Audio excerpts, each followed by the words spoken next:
اور ان سے بھی کم عمر امام حسین صلی اللہ علیہ وسلم کی تھی. تو میرے کہنے کا مقصد یہ ہے کہ یہ سارے واقعات کمسنی کے ہیں. جناب معصومہ جب امام حسن گھر میں آتے تھے تو کہتی تھی کہ بیٹا بتاؤ میرے بابا نے کیا تقریر کی. اور امام حسن کمسنی کے باوجود پوری نانا کی تقریر نقل کر دیتے تھے. تو شہزادی نے مولا سے کہا کہ ہمارا تمہارا یہ بچہ حسن جو ہے یہ روز میرے بابا کی تقریر لاتا ہے اور نقل کر دیتا. تو آپ نے کہا اچھا ایک دن ہم بھی سنیں گے کہ حسن کمسنی میں نانا کی تقریر کیسے سنتے. تو آپ چھپ کے بیٹھ گئے. امام حسن نے نانا کی تقریر سنانا شروع کی اور جب نانا کی تقریر سنانا شروع کی تو ایک آدھ جگہ زبان رکی.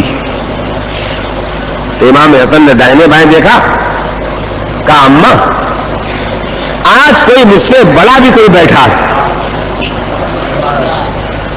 اس لیے کہ روز میری زبان رکتی رہی تھی آج رک رہی ہے. کہا ہاں تمہارے باپ شوق میں سن رہے ہیں, نبی کی تقریر سننے کے لیے تمہارے باپ بیٹھے ہوئے ہیں. بس منزل کے بعد مولا نکل آئے اور اٹھا کے پیار کیا اور کلیجے سے لگایا. کہا تم میرے دل کے ٹکڑے ہو اور میرے کمال کے حصے دار ہو. اور سلوات بھیجیے محمد علیہ. تو دنیا میں بچے بچے ہوتے ہیں, ان کے حالات اور ہوتے ہیں, لیکن نبی اور امام جب بچے ہوتے ہیں تب بھی ان کے پاس سارا کمال ہوتا ہے. وہ کامل ہوتے ہیں, وہ عالم ہوتے ہیں. چنانچہ حضور نے فرمایا ہے کہ میرا فرزند حسن لوح محفوظ کا مطالعہ کرتا ہے. تو میں نے چند آپ کے سامنے واقعات بیان کر دیے اس وقت کے جس وقت حضور کی زندگی میں امام حسن نے زندگی بسر کی. امام حسن نے اپنی آنکھ سے وہ حالات بھی دیکھے جب دروازہ بند کیا گیا, جب دروازہ جلایا گیا, جب ماں زخمی ہوئی, جب بھائی شہید ہوا اور جب باپ گرفتار کر کے لے جائے گئے. اور وہ وقت بھی جناب امام حسن کے سامنے گزرا جب ماں نے جا کے دشمن کے دربار میں اپنی حقیقت کا دعویٰ کیا اور مقدمہ ہار کے نکلی مگر حق کو جتا کے نکلی. جائیداد تو نہیں ملی مگر دنیا پر واضح کر گئی کہ حقدار کون ہے اور ناحق کون ہے, غاصب کون ہے, ظالم کون ہے, عادل کون ہے. اور اپنی ماں کے انتقال کو دیکھا. امام حسن کی زندگی کا تیسرا دور وہ ہے جس میں آپ نے پہلے باپ کے ساتھ 25 سال تک غلامی اور گوشہ نشینی جو باپ کی زندگی کا زمانہ تھا وہ زمانہ بسر کیا. مگر کس طرح بسر کیا ہے اس میں بھی آپ دیکھیں علی خاموش تھے. وہ کسی اور بھی نہیں سنا سکتا ہوں کہ وہ خاموش تھے. اور میں امامیہ مسجد میں انشاءاللہ جو 5 مجلسیں پڑھوں گا آج سے شروع کروں گا اس میں حالات کے بیان کرنے کا مجھے موقع مل جائے گا. لیکن اس وقت میں آپ کی خدمت میں کہنا چاہتا ہوں کہ جب علی کسی وجہ سے دینی وجہ سے دنیاوی نہیں دینی وجہ سے خاموش تھے تو امام حسن علیہ السلام نے منبر پر بیٹھنے والے کو بھرے مجمع میں ٹوکا تھا. کون بیٹھا تھا آپ کو معلوم؟ اگر بچے نہیں سمجھے تو نمبر 1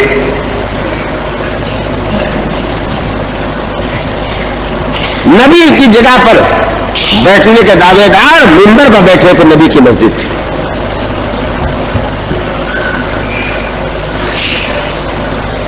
کہ آپ نے ایک مرتبہ کہا میرے باپ کے منبر سے اترو, میرے باپ کے منبر سے اترو. اور اس کے بعد دوسرا فقرہ فرمایا یہ میرے باپ کا منبر ہے تمہارے باپ کا منبر نہیں ہے.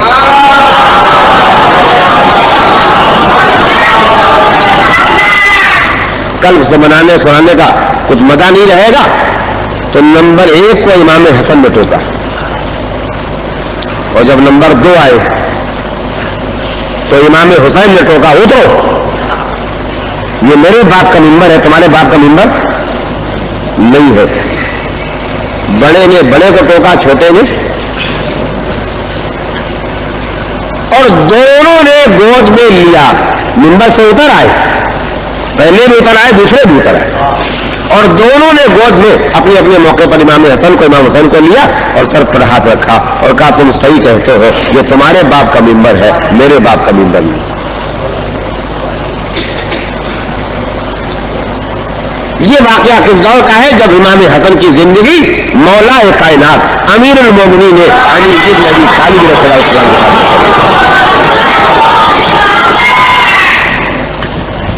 پھر جب جب مولائے کائنات کی بیعت ہو گئی، 25 سال گزر گئے، تینوں حکومتیں ختم ہو گئی اور علی کے ہاتھ پر بیعت ہو گئی، تو علی کے خلاف جو سب سے پہلی جنگ لڑی گئی ہے جنگ جمل، جس میں لڑنے والے جو سردار تھے علی کے مقابلے پر وہ 3 تھے. ایک ام المومنین کی نام آپ جانتے ہیں، ایک طلحہ اور زبیر تھے. تو امام حسن علیہ الصلوۃ والسلام جب باپ جنگ جمل میں بصرے کی طرف لڑنے کے لیے جا رہے تھے تو آپ کو کوفے آپ نے بھیجا تھا کہ بیٹا جاؤ اور تقریر کر کے کچھ وہاں سے فوج جمع کر کے لاؤ. تو تاریخ یہ بتاتی ہے کہ امام حسن نے کوفے جا کے تقریر کی اور لشکر کی ایک بڑی تعداد آپ کی قیادت میں چلی اور آ کر کے مولائے کائنات کے لشکر میں شامل ہوئی. مولائے کائنات کی زندگی میں اور بھی واقعات ہیں. صفین میں جب مولائے کائنات سے اور یزید کے باپ سے لڑائیاں ہوئی ہیں تو اس میں کئی مرتبہ امام حسن بھی لڑنے آئے. خاص طور سے ایک موقع یاد رکھنے کے قابل ہے کہ جب پانی کے چشمے پر یزید کے باپ کی فوج نے قبضہ کر لیا تھا اور علی کی فوج پیاسی ہو گئی تھی اور علی کی فوج یہ کہنے لگی تھی علی ہم پیاس میں نہیں لڑ سکتے ہیں، تو آپ نے جن لوگوں کو چشمے پر قبضہ ہٹانے کے لیے اور دشمن کا قبضہ ہٹانے کے لیے اور اپنا قبضہ قائم کرنے کے لیے جن کو آواز دی تھی ان میں سے سب سے پہلے امام حسن کو آواز دی تھی، بیٹا حسن آؤ، بیٹا حسین آؤ، مالک استر آؤ، ابن عباس آؤ اور جاؤ اور جا کے دشمن کا قبضہ ہٹا دو، دشمن کا قبضہ ہٹا دو اور اپنا قبضہ قائم کر لو. جا کے دنیا نے دیکھا کہ جو بڑی بڑی تعداد میں فوجیں جمع تھی پانی نہ دینے کے لیے علی کی فوج کو، ان پر جب حملہ کیا شیروں نے تو فوجیں ہٹ گئی، چشمے پر قبضہ ہو گیا. جب چشمے پر قبضہ ہو گیا تو امیر شام کی فوج یزید کے باپ کی فوج کرنے لگی اب تو اب لڑائی کا سوال ہی نہیں پیدا ہوتا، ہم بغیر لڑے ہار گئے اس لیے کہ پانی ہمیں نہیں ملے گا تو پیاسے مر جائیں گے. تو یزید کے باپ امیر شام معاویہ نے کہا تم اطمینان رکھو، وہ میں تھا جس نے پانی بند کر دیا تھا، علی پانی بند نہیں کریں گے.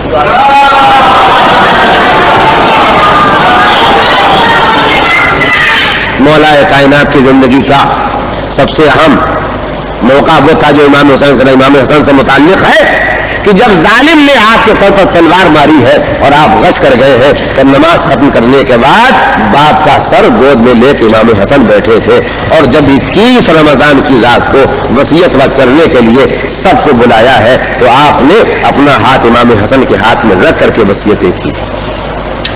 دفن مولا کائنات کے بعد امام حسن صلی اللہ علیہ وسلم کی بیعت ہوئی، ابن عباس کی تقریر ہوئی. ابن عباس نے کہا یہ فرزند رسول ہے، یہ سردار جوانان جنت میں سے 2 میں سے ایک ہے، یہ پنجتن پاک کی نشانی ہے. ان کو نبی نے ان کو علی نے اپنا جانشین بنایا ہے، یہ امام ہے.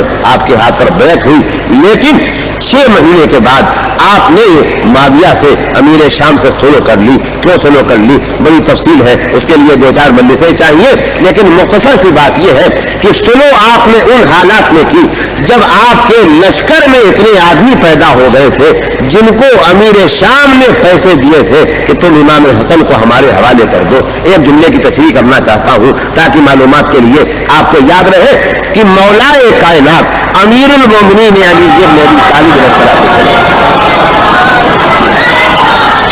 ماشاء اللہ اب مجمع جمع ہو گیا ہے، آپ مل جل کے سوال بھیجیے محمد رانی.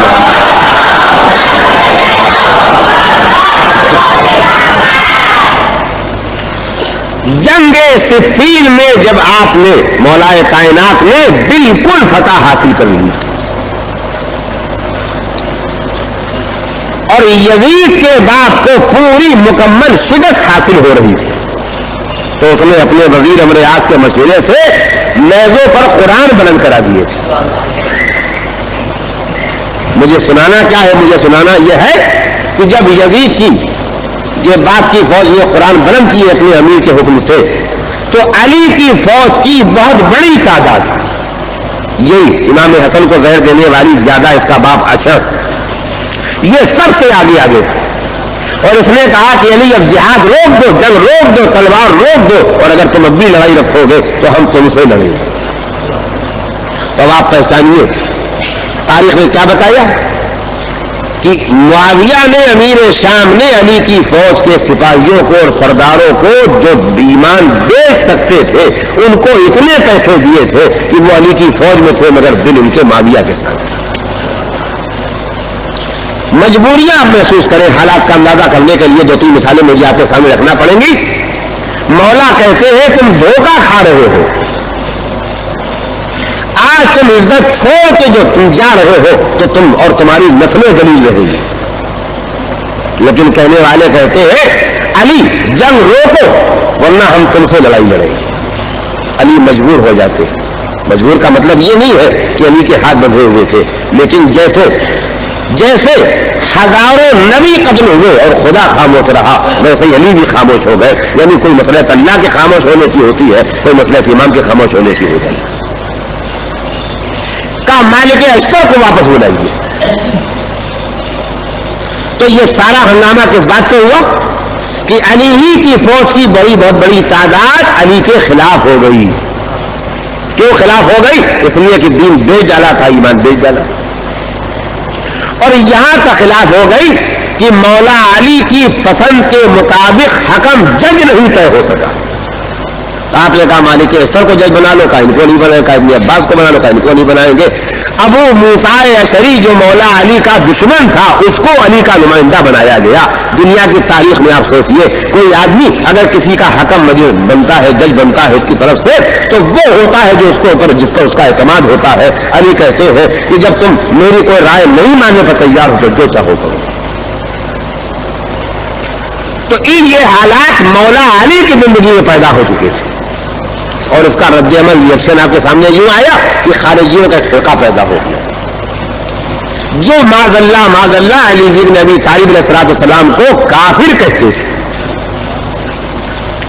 جنہوں نے علی سے جنگ کی, نہروان کی جنگ کی. اور انہی خارجیوں میں ایک عبد الرحمن ابن ملجم تھا جس نے مولا کو قتل کیا. تب آپ یہ سمجھیے کہ اتنے دنوں سے جب حالات خراب ہو رہے تھے تب امام حسن کے ہاتھ میں قیادت آئی, امامت آئی, بیعت آئی. یعنی آپ امام تو پیدا ہوئے تھے جس دن اسی دن امام تھے, یعنی امام زمانہ ہوئے. مولا کے بعد آپ کے پاس امامت کی سربراہی آئی تو 6 مہینے میں یزید کے باپ نے اور پیسے خرچ کیے, اتنے پیسے خرچ کیے کہ اب پلاننگ یہ بنی کہ فوج پکڑ کے امام حسن کو امیر شام کے حوالے کر دے. جب مولا نے یہ حالات دیکھے تو سوچا کہ میں اگر گرفتار بھی ہو جاؤں تو میری گرفتاری سے نہ دین کو کوئی فائدہ پہنچے گا نہ مومن کو کوئی فائدہ پہنچے گا. تو آپ نے سنو کے شرائط کیا ہیں, صلوات بھیج دیں محمد راج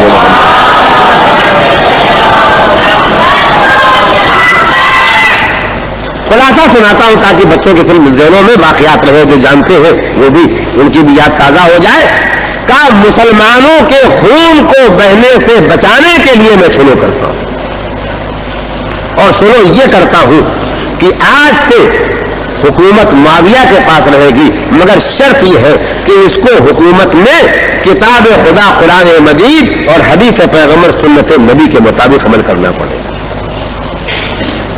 کا دوسری بات یہ کہ میرے باپ کو برا بھلا نہیں کہا جائے گا. تیسری بات یہ ہوگی, میں سب باتیں نہیں سنا سکوں, اس میں چند اہم جو پوائنٹ ہے وہ سنا رہا ہوں. میرے اور میرے باپ کے جتنے دوست اور شیعہ ہیں ان پر کسی قسم کا کوئی ظلم نہیں ہوگا, کسی قسم کا کوئی نقصان کو نہیں پہنچایا جائے گا. اگر معاویہ مر جائیں گے تو ان کے بعد حکومت میرے پاس آئے گی. میں اگر نہ رہوں گا تو میرے بھائی حسن کے پاس آئے, حسین کے پاس آئے. مگر ان کو کوئی حق نہیں ہوگا کہ یہ اپنے بعد کسی دوسرے کو حکومت دے سکے. یہ وہ اہم ترین پوائنٹ ہے سلو کے, اور بھی ہے جس پر امام حسن نے سلو کی. اب اس میں سے ایک بات آپ پہچانتے چلیں. امام حسن نے سلو کر کے کہا کہ تم کو کتاب خدا اور سنت نبی کا پابند ہونا پڑے گا. اس سلو کا مطلب ہی یہ ہے کہ یہ اقرار کرا لیا کہ آج تک نہ تم قرآن کے پابند تھے نہ سنت نبی کے پابند تھے. اور یہی نہیں طے کرا لیا. کل مجلس شورا میں نمبر 2 کے مرنے کے بعد جب 6 آدمی کی کمیٹی میں حضرت علی کے سامنے بیعت پیش کی جا رہی تھی تو عبد الرحمن ابن عوف نے کہا تھا علی ہم تمہیں خلیفہ بنانے پر تیار ہیں بشرطے کہ تم وعدہ کرو کہ تم کتاب خدا پر عمل کرو گے, نبی کی سنت پر عمل کرو گے, اور تم سے پہلے جو دو حاکم گزرے ہیں ان کی سیرت پر عمل کرو گے. علی نے کہا تھا میں کتاب اور سنت نبی پر عمل کرنے پر تیار ہوں, سیرت پر شیخین کے عمل کرنے پر نہیں تیار ہوں. جو باپ نے کہا تھا بیٹے نے اس پر دشمن سے تصدیق کروا کر دستخط کرا لیے کہ تم سنت کے پابند ہوگے, تم سنت کے پابند ہوگے, قرآن کے پابند ہوگے, سیرت شیخین کے پابند نہیں ہوگے. یعنی سیرت شیخین کا انلیگل ہونا یہ امام حسن نے لکھوا کے طے کرا لیا. یہ سنے امام حسن کے فائدوں میں سے ایک فائدہ. اور جب آپ نے یہ کہا کہ میرے باپ پر لعنت نہیں بھیجی جائے گی تو اقرار کرا لیا کہ ایسا کام اب تک ہو رہا ہے. جب آپ نے یہ لکھوایا کہ ہمارے باپ کے شیعوں پر ظلم نہیں کیا جائے گا تو گویا کہ اقرار کرا لیا کہ اب تک ظلم کیا جا رہا. تو کتنی باتیں تھیں جو اس سلو کے ذریعے سے آپ نے نمایاں کر دی, اور اس کے بعد سلو کر کے آپ کوفہ چھوڑ کے مدینے تشریف لے گئے, اور وہاں تقریباً لگ بھگ 10 سال, اس سے یعنی 9 سال کچھ مہینے آپ زندہ رہے.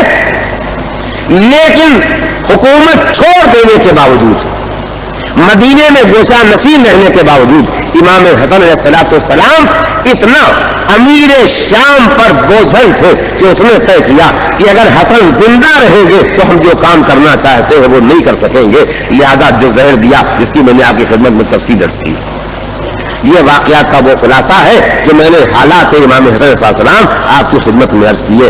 تاریخیں لکھتی ہے کہ امیر شام نے شرائط سلو میں سے ایک شرط پر عمل نہیں کیا. پھر سے مرتبہ مجھے جملہ دہرانے دیجیے.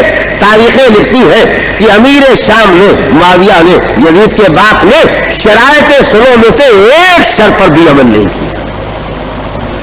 ایک گزارش کرنا چاہتا ہوں, سمجھدار مجمع ہے, یعنی اس کا مطلب یہ ہے کہ امام حسن نے جتنی شرطوں پر سلو کی تھی ان ساری شرطوں سے فائدہ امامت کو پہنچتا تھا اور نقصان امیر معاویہ کی حکومت کو پہنچتا تھا. اگر ایک شرط بھی ایسی ہوتی جس سے حکومت کو فائدہ پہنچتا ہوتا تو اس پر عمل کرتا. معلوم یہ ہوا شرائط وہ طے کرائے تھے جو حکومت کے لیے نقصان دہ تھے اور جو امامت کے لیے فائدہ مند تھے. ایک صلوات بھیج دیں محمد راجہ.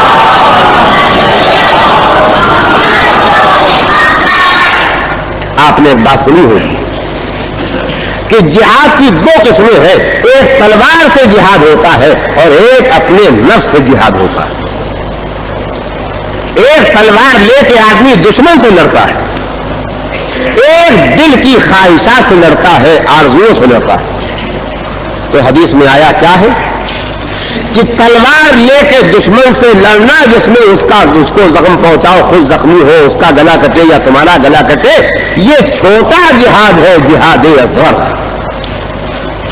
اور دل کی خواہشوں سے لڑتے رہنا, آرزوؤں سے لڑتے رہنا, زمانے کے حالات میں بے چین رہ کر کے حق کا ساتھ دیتے رہنا, فرمایا ہے حدیث میں کہ یہ جہاد اکبر ہے. امام حسن علیہ السلام نے سلو کر کے 10 سال جو زندگی بسر کی ہے, تقریباً 10 سال, وہ جہاد اکبر تھا کہ خواہشوں سے ٹکرا رہے تھے. کیسے خواہشوں سے ٹکرا رہے تھے؟ بس اتنا سنیے کہ جن لوگوں نے سلو کو نہیں سمجھا تھا, سلو کے مقاصد کو نہیں سمجھا تھا, ان میں سے ایک ایسا بھی آدمی تھا جس نے امام حسن کو یہ کہہ کے سلام کیا تھا, السلام علیکہ یا مذل المومنین, اے سلو کر کے مومنین کو ذلیل کر دینے والے تم پر سلام. ذرا سوچئے جس زمانے میں سلام کرنے والے اس طرح سلام کر رہے ہو, اس زمانے کے حالات پر صبر کرنا یہ امام حسن کا جہاد اکبر تھا یا نہیں تھا؟ اور آپ کو کوئی حیرت نہیں ہونا چاہیے. حدیبیہ میں جب حضور سرور کائنات جناب محمد مصطفیٰ صلی اللہ علیہ وآلہ وسلم مکے کے کافروں سے سلو کی تھی تو اس وقت بھی جو بڑے بڑے مسلمان تاریخ اسلام میں کہلاتے ہیں, میری تاریخ میں نہیں, انہوں نے یہی کہا تھا ہم کو یہ سلو منظور نہیں ہے اس لیے کہ اس میں ہماری ذلت ہو رہی ہے. معلوم ہوا رسول سلو کر رہے تھے تو مسلمانوں کے خیال میں ذلت ہو رہی تھی, امام حسن سلو کر رہے تھے تو اس وقت کے مسلمانوں کے ذہن میں یہ خیال میں ذلت ہو رہی تھی. یعنی نواسا نبی کے راستے پر جا رہا تھا اور اعتراض کرنے والا اعتراض کرنے والے کے راستے پر جا رہا تھا.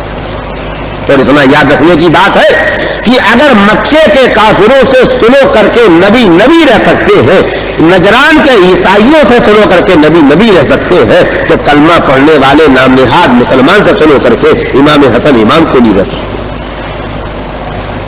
اتنا موقع نہیں ہے کہ مجلس میں کہ میں اور آپ کے سامنے تفصیلات پیش کروں۔ امام حسن کی زندگی کا خلاصہ میں نے پیش کیا، لیکن میں نے ایک عادت ڈالنے کی کوشش کی ہے کہ جس معصوم کا تذکرہ کروں اس کے کچھ ارشادات اور کچھ حدیثیں بھی آپ کی خدمت میں عرض کروں۔ ایک مل جل کے صلوات بھیج دیں محمد راجہ۔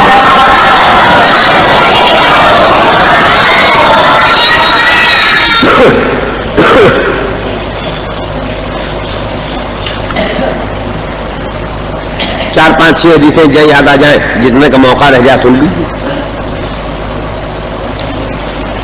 ایک یہودی سے امام حسن سے ملاقات ہوئی۔ اب زندگی لائف میں نے سنا دی ہے، حدیثیں سنا رہا ہوں، ارشادات سنا رہا ہوں۔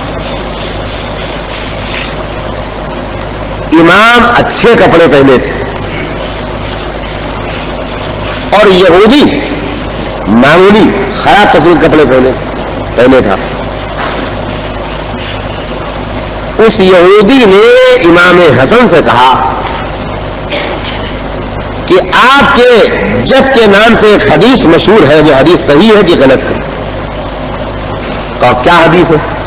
کہا الدنیا سجن المومن و جنت الکافر، یہ دنیا قید خانہ ہے، جیل خانہ ہے مومن کے لیے اور جنت ہے کافر کے لیے۔ امام نے کہا کہ ہاں میرے جد کی حدیث ہے، میرے نانا نے یہ حدیث ارشاد فرمائی۔ کافر عجب بات، مومن کے لیے یہ دنیا قید خانہ ہے، زندہ ہے، جیل ہے، اور کافر کے لیے جنت ہے۔ اب آپ اپنے کپڑوں کو دیکھیے اور ہمارے کپڑوں کو دیکھیے، کون جنت میں ہے کون قید خانے میں۔ یعنی انہوں نے اپنے خیال میں اعتراض کیا کہ آپ نے جو اچھے کپڑے پہنے ہیں یہ قید خانے مومن کے دنیا مومن کے لیے قید خانہ ہے، اس کے خلاف ہے، اور ہم جو برے کپڑے پہنے ہیں یہ اس کے خلاف ہے کہ یہ دنیا جنت ہے کافر کے لیے۔ امام نے کیا فرمایا فقرہ سنیے۔ کہا تو میرے کپڑوں کو دیکھ رہا ہے، اپنے کپڑوں کو دیکھ رہا ہے، لیکن خدا نے جنت میں میرے لیے جتنا ثواب مقرر کیا ہے دینا، تو مجھے اس لباس میں دیکھ رہا ہے، لیکن ابھی مجھے شہادت کے بعد، موت کے بعد جنت میں جتنا کچھ ملنے والا ہے، اگر تجھے وہ چیزیں نظر آ جائیں تو تو محسوس کرے گا کہ ان نعمتوں کے مقابلے میں یہاں ویسے ہی ہوں جیسے کوئی آدمی قید خانے میں ہوتا۔ اور تجھے جو عذاب ہونا ہے دوزخ میں، اگر تیرے سامنے وہ عذاب آ جائے تو تو سمجھے گا کہ تو اس عذاب سے بچا ہوا نہیں ہے، بلکہ یہ دنیا تیرے لیے نہیں ہے بلکہ جنت۔ امام نے ہمیں دو باتیں بتائیں کہ دنیا قید خانہ ہے، اس کا مطلب یہ نہیں ہے کہ پھٹے حال میں ہو۔ نعمت دنیا خدا کی نعمتیں ہیں، مومن کا حق ہے اور مومنی حقدار ہے تو ان سے فائدہ اٹھائے، لیکن یہ یاد رکھو کہ یہاں جتنی نعمتیں ہیں اس سے بہت زیادہ تمہیں وہاں ملنے والی۔ اور اگر یہ کسی کافر کو اس کے کفر، اس کی بے دینی، اس کے فسق و فجور کے باوجود اس دنیا میں دیکھو کہ وہ راحت و آرام سے ہے، تو اپنے دل کو رنجیدہ نہ کرنا، یہ بڑے سخت عذاب میں مبتلا ہونے والا ہے۔ اس ایک حدیث کو یاد رکھیں، صلوات بھیجیں محمد علیہ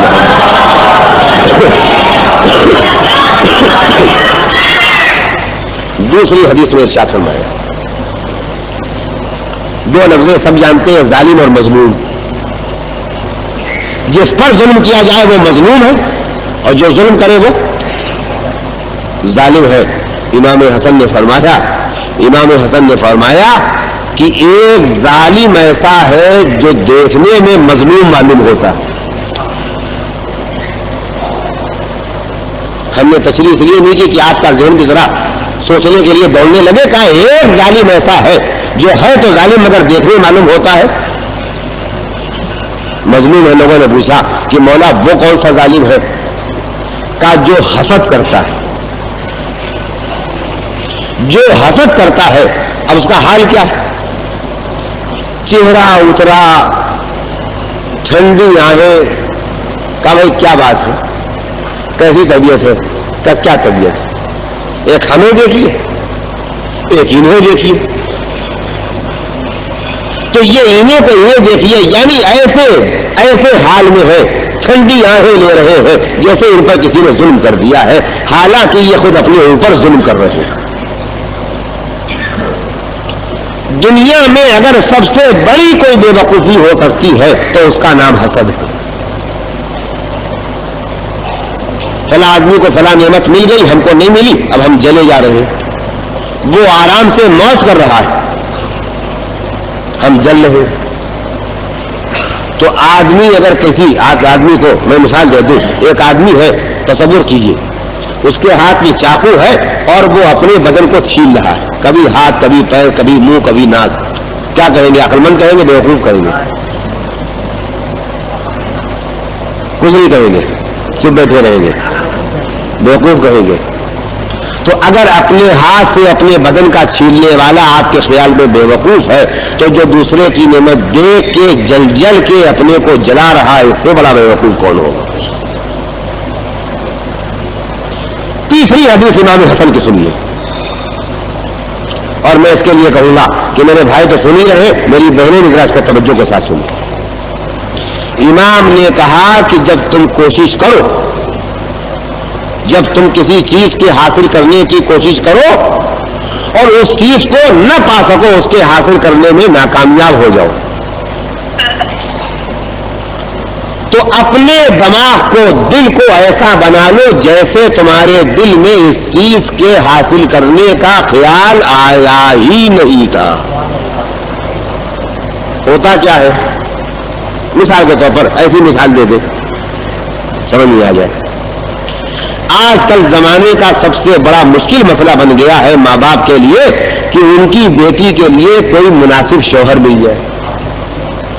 چنانچہ میں جب دعائیں کرتا ہوں تو اس میں سے میری دعا یہ بھی ہوتی ہے کہ پالنے والے جن کی بیٹیاں جوان ہو گئی ہے ان کے لیے جلد سامان و انتظام کر دیں۔ بہت بڑا مسئلہ ہے، قومی مسئلہ ہے، کسی دن موقع ملے گا تو سلسلے میں آپ کے سامنے کچھ کہوں گا۔ چاہا فلاں لڑکے سے ہماری لڑکی کی شادی ہو جائے، نہیں ہو سکی، اس کی کہیں ہو گئی۔ اب اس گھر میں تو شادی ہو رہی ہے، ہمارے گھر میں ماتم ہو رہا، کیا فائدہ ہوگا اس ماتم کا؟ ان کا یہ لڑکا بڑا اچھا تھا اور نکل گیا اور فلاں بڑے لکی تھے اور قسمت والے تھے، ان کے ساتھ شادی ہو گئی اور ہم رہ گئے، تب یہ پلٹ کے تو آئے گئے۔ تو امام نے کہا اگر اپنی راحت کو ناراحتی سے، رنج سے نہیں بدلنا چاہتے ہو تو جو چیز حاصل کرنا چاہو اگر وہ حاصل نہ ہو تو اپنے دل و دماغ سے اس کا خیال ایسا نکال دو جیسے اس کے حاصل کرنے کا تمہیں خیال ہی نہیں آیا تھا، تو کم سے کم دوسرے غم سے تو بچ جاؤ گے کہ ہائے ملا نہیں۔ صلوات بھیجے محمد رانے والے۔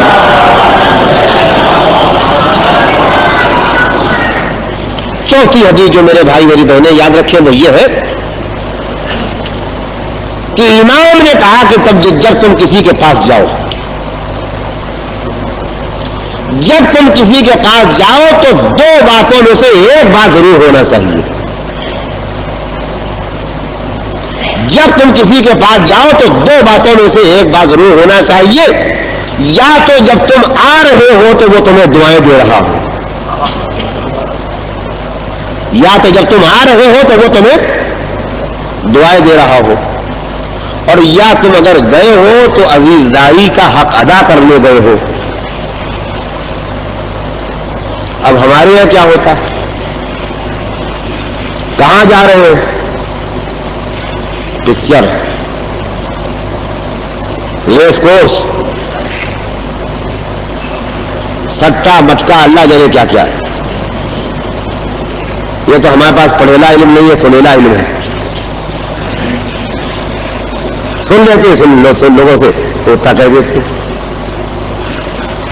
تو یہ کہاں جا رہے ہیں؟ یہ گناہ کی شرکت کے لیے جا رہے ہیں۔ آؤ چلو، آؤ چلو، آؤ چلو، ابھی کہاں چل رہا؟ چلا فلاں آدمی ذرا جھگڑا کرنا۔ کیوں جھگڑا کرنا؟ کا لفڑا ہو گیا۔ بمبئی میں لفڑا تو ہوتا ہی۔ تو یہ کیا ہوا؟ گئے، گاڑیاں دے آئے، مار آئے، باٹلی چل گئی، یہ ہو گیا اور وہ ہو گیا، کیا ہوا؟ تو اس کے بعد جب ہم پلٹ آئیں گے تو پالنے والے یہ جو آئے تھے یہ مر جائیں، یہ غارت ہو جائیں، تو یہ بد دعا دے رہا نہیں دے رہا؟ تو امام نے کہا کہ تم کسی کے پاس جاؤ تو دو باتوں میں سے ایک بات ہونا چاہیے، یا تو ایسے جا کے ملو کہ جب پلٹ کے آؤ تو وہ تمہیں دعا دے رہا ہو، یا جاؤ تو اپنے عزیز کے پاس جاؤ کہ اس کا حق ادا کر کے چلے آؤ۔ یہ دو کام اگر نہیں کرتے ہو تو تمہارا آنا اور جانا بیکار ہے۔ ایک صلوات اور بھیج دے محمد۔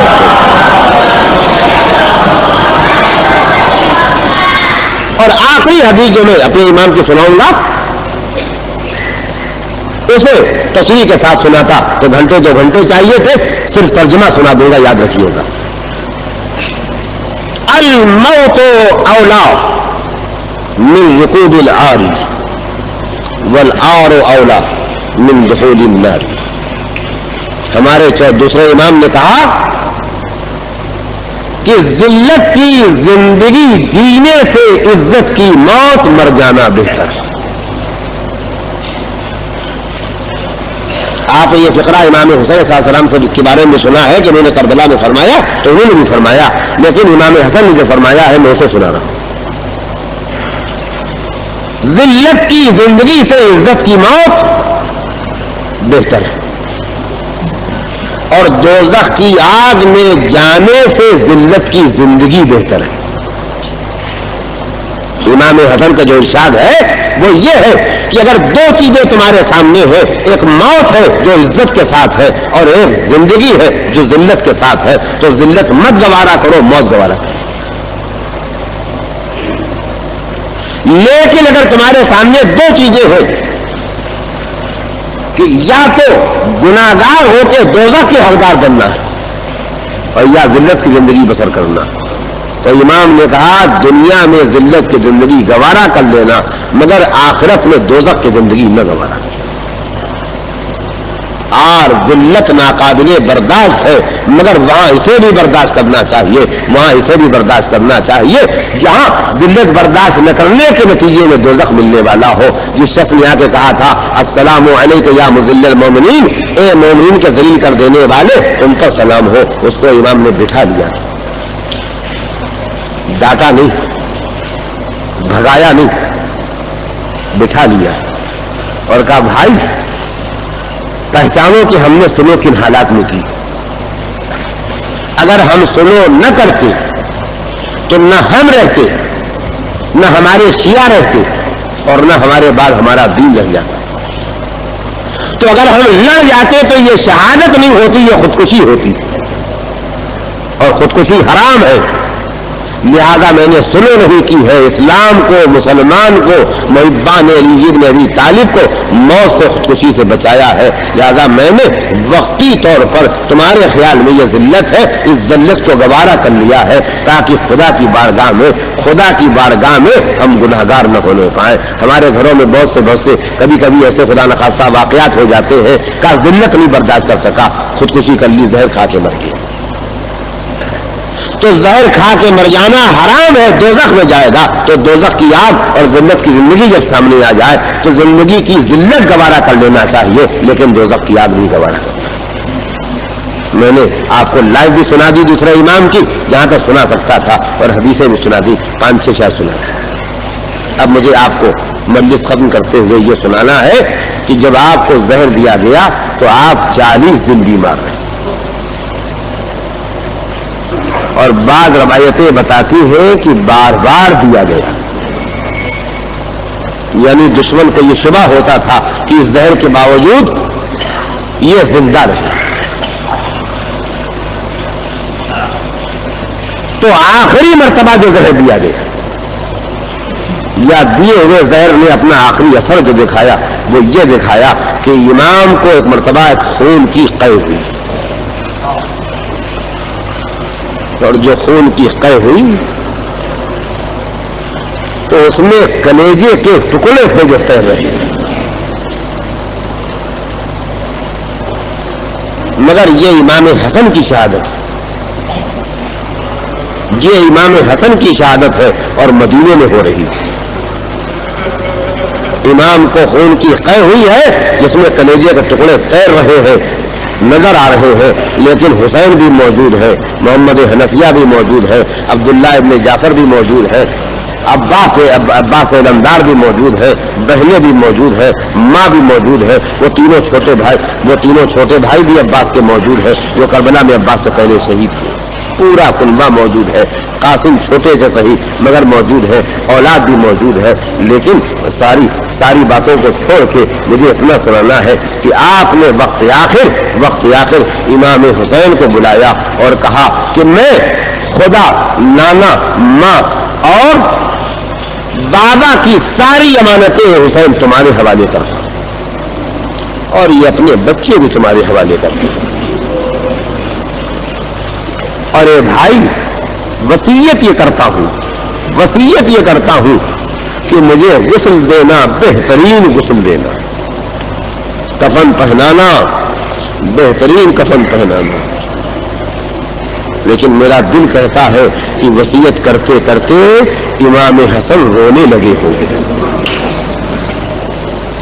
میرا دل کیوں کہتا ہے؟ یہ سوچ کے کہتا ہے کہ امام حسن کو خیال آیا ہوگا آج میں وصیت کر رہا ہوں، حسین میرے پاس موجود ہے، عباس میرے پاس موجود ہے، بھرا گھر میرے پاس موجود ہے، لیکن کل کربلا میں جب میرا یہی بھائی حسین وقت آخر سفر آخرت کر رہا ہوگا تو لاشیں کربلا کے میدان میں بکھری پڑی ہوگی، حسین کے پاس کوئی نہ ہوگا، حسین کے سرانے کوئی نہ ہوگا، حسین کے قریب کوئی نہ ہوگا جس سے حسین وصیت کر سکے۔ نماز کے بعد بس 1 منٹ پڑھوں گا مسائل تاکہ حق غم و ماتم بھی ادا ہو جائے۔ نماز کے بعد میرے جنازے کو میرے نانا کی قبر کی طرف لے جانا، اور دیکھو اگر خون مسلمانوں کا نہ بہے تو مجھے نانا کے پہلو میں دفنا دینا، اور میرے حسین میری وصیت ہے کہ اگر میرے نانا کے پہلو میں دفنائے جانے کی بنا پر مسلمانوں میں خونریزی ہونے لگے تو مجھے جنت البقیع میں دفنانا دینا، میری دادی فاطمہ بنت اسد کے پاس مجھے دفنا دینا۔ بس ایک جملہ مجھے پڑھنا ہے، اور اگر آپ توجہ سے سنیں گے تو میرے بھائیوں، میری بہنوں، انشاءاللہ اتنی ہی دیر میں حق غم و ماتم ادا ہو جائے گا۔ بڑی شان سے حسن کا جنازہ نکلا، بڑی شان سے حسن کا جنازہ نکلا، بنی ہاشم کے بہادر کاندھا دیے ہوئے، کچھ زیادہ فاصلہ نہیں تھا حسن کے گھر میں اور نبی کی قبر میں، کچھ زیادہ فاصلہ نہیں تھا، مگر نبی کی قبر کے گرد لوگ جمع ہو گئے تھے اور انہوں نے آواز دی ہم حسن کو یہاں دفن نہ ہونے دیں، حسن کو یہاں دفن نہ ہونے دیں گے۔ بنی ہاشم کے شیروں کو جلال آ گیا، تمہاری ہمت ہے ہمارے ہوتے ہوئے دفن نہ ہونے دیں گے۔ جب شیر جلال میں آ گئے، امام حسن ایک ایک کے پاس آئے، کہا دیکھو مجھے بھی غصہ ہے، مجھے بھی غم ہے، مجھے بھی رنج ہے، مگر میرا بھائی وصیت کر گیا ہے خون نہ بہنے پائے۔ عباس غصہ ضبط کرو، محمد حنفیہ غصہ ضبط کرو، عبداللہ بن جعفر غصہ ضبط کرو، بنی ہاشم کے شیروں غصہ ضبط کرو۔ اور آگے بڑھ کے کہا ہم بھائی کا جنازہ لیے جاتے ہیں، بھائی نے وصیت کی ہے خونریزی نہ ہونے پائے، میں نہ روتا، آپ سے رونے کے لیے نہ کہتا، جنازہ واپس جا رہا تھا، جنت البقیع جا رہا تھا، دادی کے پہلو میں دفن ہونے کے لیے جا رہا تھا کہ ایک مرتبہ کچھ ظالموں نے تیر پھینکنا شروع کیے۔ کس پر تیر پھینک رہے ہو؟ کس پر تیر پھینک رہے ہو؟ اس جنازے پر تیر پھینک رہے ہو جس کے اندر امام حسن کی میت تھی۔ اللہ جس نے کل کربلا میں کبھی اکبر کے کلیجے سے نیزے کا ٹوٹا ہوا پھل نکالا، جس نے کبھی کربلا میں ننھے علی اصغر کے گلے سے تیر کا پھل نکالا، اس نے آج مدینے میں اپنے بھائی کی میت سے آئے ہوئے تیر نکالے اور کہا بھائی یہ امانت اللہ کے حوالے کر رہا ہوں، سیعلم الذین ظلموا ای منقلب ینقلبون الا لعنۃ اللہ علی القوم الظالمین۔